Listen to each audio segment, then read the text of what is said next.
ایک چیز یہ بہت مرتبہ گزر چکی فضول بات ہے کہ پاکستان دارالاسلام ہے یا نہیں۔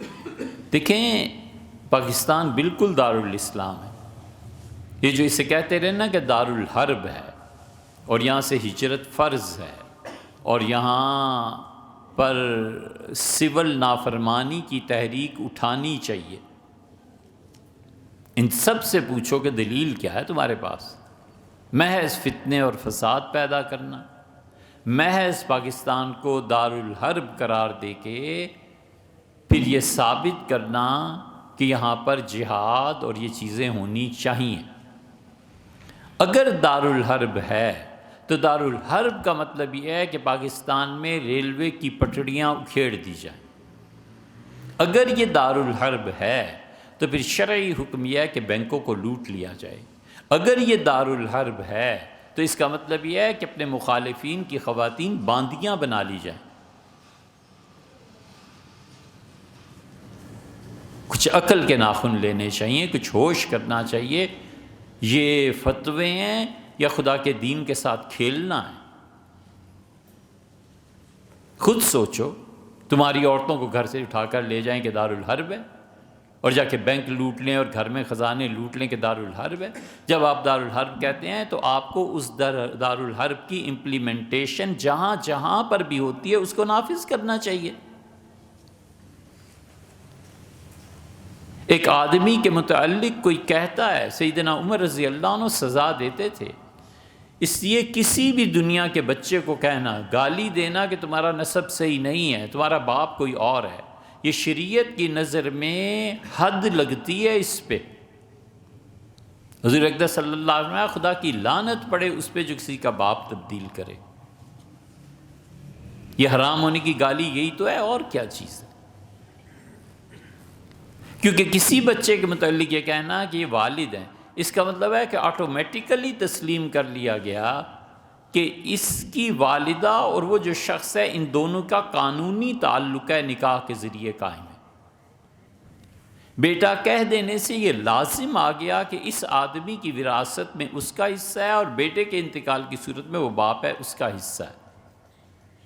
یہ کہنے سے یہ ثابت ہو گیا کہ اس آدمی کی جتنی اور باقی اولاد ہے وہ اس کے بہن بھائی قرار پائیں گے۔ جب بہن بھائی قرار پائیں گے تو وراثت بھی اسی حساب سے تقسیم ہوگی، اور بہن بھائی قرار پائیں گے تو رشتے بھی نہیں ہوں گے۔ اس کا مطلب یہ ہو گیا کہ اب جو بھی اس کی شادی ہوگی بچے کی، اس کا وہ سسر بنے گا، اور اگر کوئی گڑبڑ کی ایسی بات ہوئی تو اس پر سارے شرعی احکامات لاگو آئیں گے۔ کہا تو ایک لفظ ہے نا کہ اس کا بیٹا ہے، اب آگے بیٹے کی امپلیمنٹیشن کرو، کہاں کہاں پر جا کر وہ اپنے اثرات مرتب کرتا ہے۔ اسی ہوش کے ناخن لینے چاہیے۔ جامع الفصولین اور حنفی فقہا کی دیگر کتابیں، انہوں نے کہا کسی ملک میں اگر شریعت کا ایک حکم بھی باقی ہے تو وہ دارالحرب نہیں ہو سکتا۔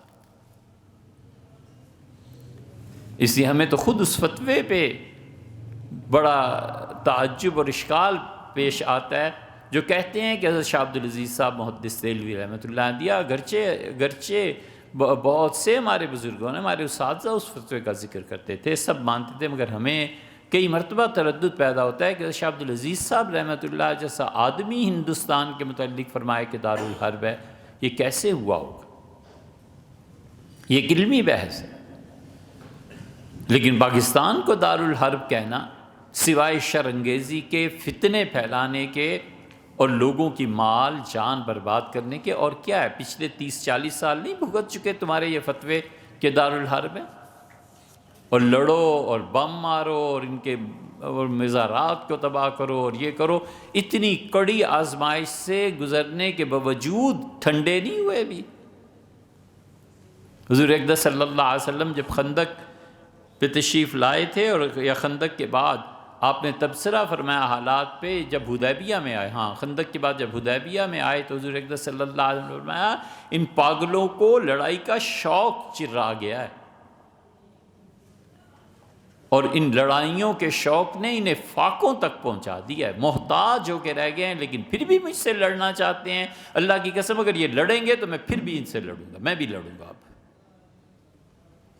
حضور اقدس صلی اللہ علیہ وسلم کا غصہ اور ان کا اتنا شدید لہجہ لوگوں کو دہلا دینے کے لیے کافی تھا۔ وہاں بھی خبر پہنچ گئی کہ انہوں نے شدید تنقید فرمائی ہے کہ فاقوں تک پہنچ گئے ہیں، فاقہ کشی کی نوبت آ گئی، اور انہیں ابھی تک یہ جنون سوار ہے جنگ کا،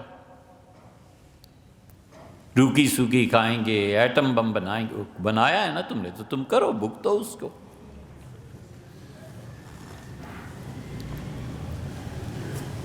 اسی لیے حضور اقدس صلی اللہ علیہ وسلم نے ہم سب کو یہ سکھایا ہے۔ آپ نے فرمایا تم میں سے جب بھی کوئی آدمی زبان کھولے فَلْيَقُلْ خَيْرًا أَوْ لِيَصْمُتْ، تو ہمیشہ اچھی بات کرو یا چپ رہو۔ اور اللہ نے بھی یہی کہا وَلَا تَقْفِ مَا لَيْسَ لَكَ بِهِ علم، جس فیلڈ کا تمہیں علم نہیں ہے اس میں مت دخل دو۔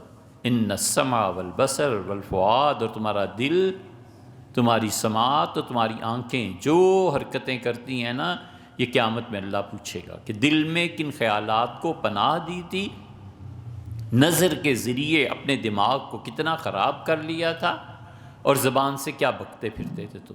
یہ تینوں چیزیں اللہ نے کہا تینوں چیزوں کا حساب لیں گے۔ تو اس سے دارالحرب کہاں سے آ گیا؟ جامع الفصولین وغیرہ میں ہے کہ ایک حکم بھی اگر باقی رہے گا تو دارالحرب نہیں بن سکتا۔